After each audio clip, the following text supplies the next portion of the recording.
तो इस लेक्चर में बच्चों मैं आज बात करूँगा एसी सर्किट के बारे में। ठीक है, एसी सर्किट में हमारे पास बहुत सारे ग्राफ्स होते हैं वोल्टेज और करंट के रिलेटेड।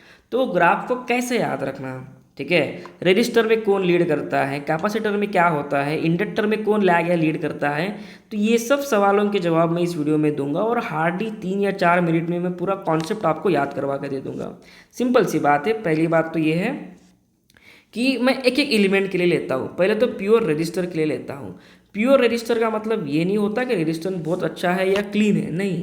प्योर रजिस्टर मतलब सिर्फ तुम्हारे सर्किट में कौन है, एक रजिस्टर है और उसको किसे कनेक्ट कर दिया तुमने, एसी सप्लाई से। This is your AC supply. ठीक है, अब यहाँ से कुछ ना कुछ करंट फ्लो होगा, दैट इज आई। अब ये जो एसी सप्लाई है इसको कहेंगे हम वोल्टेज सप्लाई। अब वोल्टेज का कुछ ना कुछ इक्वेशन रहेगा और आई का कुछ ना कुछ इक्वेशन रहेगा। देखो यहाँ पे एक फ़र्क समझो, सिर्फ मेरे पास एक डीसी सप्लाई होता, दिस इज डीसी सप्लाई, तो यहाँ पे वोल्टेज का कोई इक्वेशन नहीं रहता, सिंपल एक वैल्यू रहेगी, जैसे कि मान लो V = 10 वोल्ट। ठीक है, लेकिन यहाँ पे अब क्या है, यहाँ पे अब है बच्चों एसी वेव फॉर्म। तो एसी वेव फॉर्म का होता है equation, for example V = VP sin ω t, इस प्रकार का कोई ना कोई इक्वेशन रहेगा। क्लियर? तो चलो मैं ग्राफ को थोड़ा नीचे ला लेता हूँ। ओके, हाँ, पहले मुझे ये एक्सप्लेन करने दो। तो यहाँ पे जो हमने एसी सप्लाई दिया है वो ये है, V = VP sin ω t।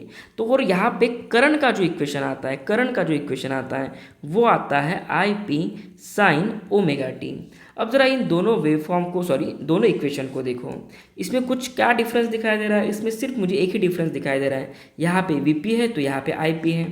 ठीक है, बाकी यहाँ पे साइन ω t तो यहाँ पे भी साइन ω t, यानी कि ये दोनों ग्राफ साइन कर्व होने वाले हैं। पहली बात, प्योर रजिस्टर में हमेशा याद रखना एक पॉइंट, प्योर आर में करंट एंड वोल्टेज इन फेज होते हैं। क्या कहा मैंने, इन फेज होते हैं, मतलब एक साथ चलते हैं। इन फेज का मतलब क्या होता है मालूम क्या, एक साथ चलना, एक साथ चलेंगे।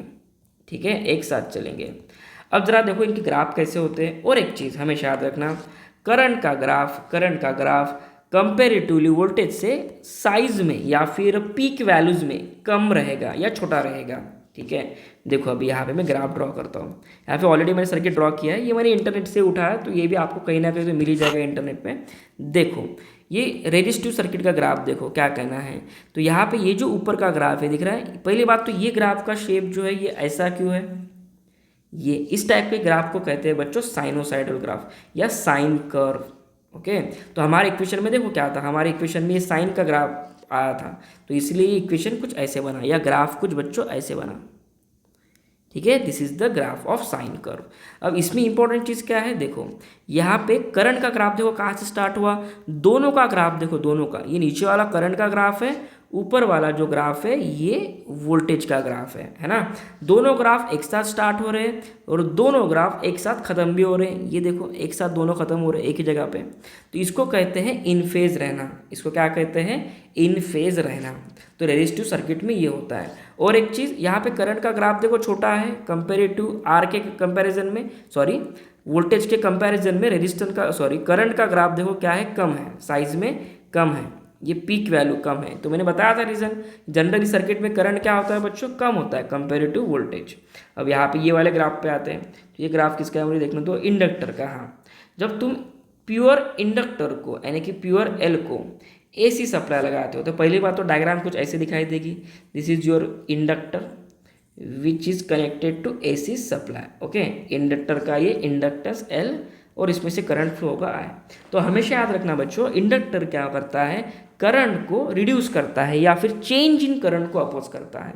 इंडक्टर नहीं चाहता कि करंट जल्द से जल्द बढ़े, तो इस चक्कर में क्या होता है, करंट पीछे छूट जाता है वोल्टेज से। कितने से पीछे छूट जाएगा सर, तो पहले एक सेंटेंस लिखता हूँ, current lags V by 90 degree. ये पहला इंपॉर्टेंट स्टेटमेंट है कि इंडक्टर क्या करता है, करंट को पीछे कर देता है या उसको जल्द से जल्द नहीं बढ़ने देता। क्लियर? तो ऐसा करने से इनके ग्राफ की इक्वेशन कुछ ऐसे आते हैं। पहले तो ये वोल्टेज का इक्वेशन अपना V = VP sin ω t, तो करंट का इक्वेशन कुछ ऐसे बनेगा, I = IP sin ω t -π/2। -π/2 क्या बता रहा है कि वो करंट क्या कर रहा है आपका, लैग कर रहा है। ठीक है, सिंपल। अब ये ग्राफ कैसे बनेगा? पहली बात तो दोनों ग्राफ में साइन है, साइन यहाँ पे भी साइन है, यहाँ पे भी साइन है। तो ये ग्राफ देखो इनके कैसे दिखाई देते हैं, ऐसे है। अरे क्या हो गया इसको, ये देखो, ये आपका वोल्टेज का ग्राफ है, ये देखो ये वोल्टेज का ग्राफ है। तो करंट का ग्राफ, एक मिनट ज़रा नज़र मारो, करंट का ग्राफ साथ में स्टार्ट हुआ कि बाद में स्टार्ट हुआ? मेरे ख्याल से बाद में स्टार्ट हुआ है। ये देखो ये आपका वोल्टेज का ग्राफ है, करंट का ग्राफ ये है बच्चों, जो बाद में स्टार्ट हुआ। तो इंडक्टर क्या करता है, करंट को पहले अपोज करता है और बाद में स्लोली स्लोली करंट को बढ़ने देता है। तो करंट यहाँ तक के टाइम में तो था ही नहीं, और तब तक तुम्हारा वोल्टेज देखो ऊपर चला गया, ठीक है, और बाद में फिर करंट निकला। तो इसलिए हम कहते हैं कि करंट लैग करता है किसको, वोल्टेज को। लेकिन कौन से केस में? प्योर इंडक्टर के केस में।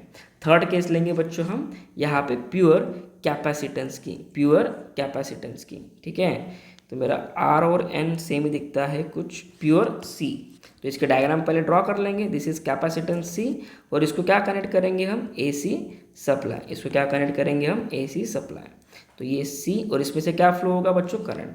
तो हमेशा याद रखना कैपेसिटर क्या करता है, एसी वोल्टेज को अपोज करता है। एक्चुअल में वो एसी वोल्टेज को अपोज नहीं करता, एक्चुअल में वो चेंज इन वोल्टेज को अपोज करता है। किसे? चेंज इन वोल्टेज को अपोज करता है। किसे अपोज करता है? चेंज इन वोल्टेज को। तो इस चक्कर में क्या होता है ना, आपका वोल्टेज पीछे छूट जाता है या फिर वोल्टेज लैग हो जाता है, किसे? करंट से, बाय 90 डिग्री।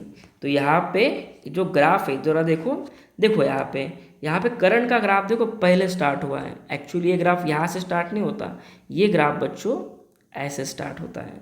तो करंट का ग्राफ देखो, दिस इज करंट का ग्राफ, और ये जो है ये वोल्टेज का ग्राफ है। तो सबसे पहले कौन स्टार्ट हुआ, ये देखो करंट का ग्राफ पहले स्टार्ट हुआ, यहाँ तक जैसे ही वो आधा कंप्लीट भी हुआ, बाद में वोल्टेज का ग्राफ स्टार्ट हुआ, देखो ज़रा। तो इसलिए कहते हैं कि इन कैपेसिटर में कौन लैग करता है और कौन लीड करता है, करंट लीड करता है और वोल्टेज लैग करता है। कितने डिग्री से? 90 डिग्री से।